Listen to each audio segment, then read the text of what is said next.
আসসালামু আলাইকুম everyone, welcome back to my channel Roshni's kitchen. প্রতিদিনের মতো আবারও আমি হাজির হয়ে গিয়েছি খুব সহজ একটি রেসিপি, বিশেষ করে ছোট সোনামণিদের টিফিনের জন্য ঝটপট আপনারা সকালে এটি বানিয়ে ফেলতে পারবেন।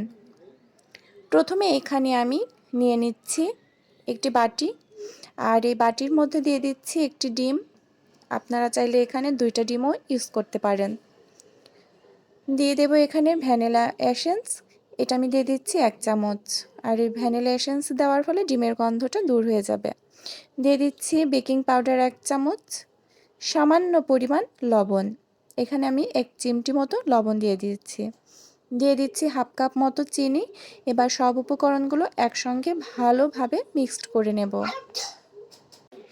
এর মধ্যে আমি দিয়ে দেব 1 কাপ আটা, আপনারা চাইলে ময়দাও এখানে ব্যবহার করতে পারেন। এবার সব উপকরণগুলো একসঙ্গে মিক্সড করে নেব। সামান্য পরিমাণ পানি দিয়ে দিচ্ছি এখানে, যেন গোলাটা একটু নরম হয়ে যায়। এবার ভালোভাবে মিক্সড করতে হবে। ভালোভাবে মেশানো হয়ে গেলে এর মধ্যে আমি দিয়ে দেব 1 চামচ তেল। রেগুলার তরকারিতে আমরা যেই তেলটা ইউজ করি, সয়াবিন তেল, সেই তেলটা আমি এখানে দিয়ে দিচ্ছি 1 চামচ পরিমাণ। এবার সব উপকরণ ভালোভাবে মিক্সড করতে হবে। দেখেই বুঝতে পারছেন গোলাটা কেমন হবে।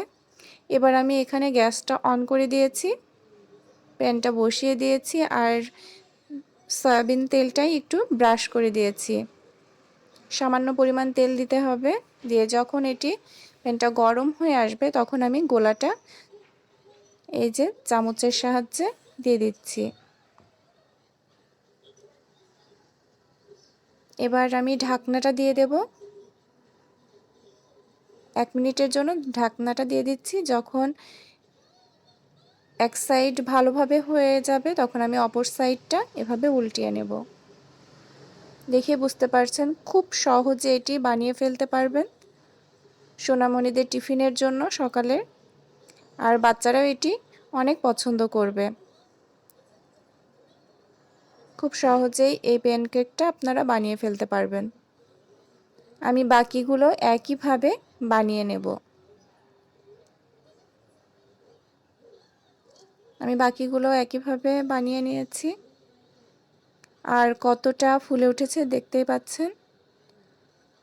অসম্ভব মজাদার একটি রেসিপি। আমি সবগুলো নামিয়ে নিয়েছি।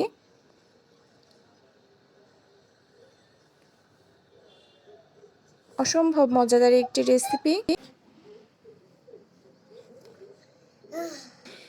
আর আমার রেসিপিটা যদি আপনাদের ভালো লেগে থাকে তাহলে প্লিজ লাইক দেবেন, কমেন্টের মাধ্যমে জানিয়ে দেবেন আমার রেসিপিটা কেমন হয়েছে, আর প্রচুর প্রচুর শেয়ার করবেন।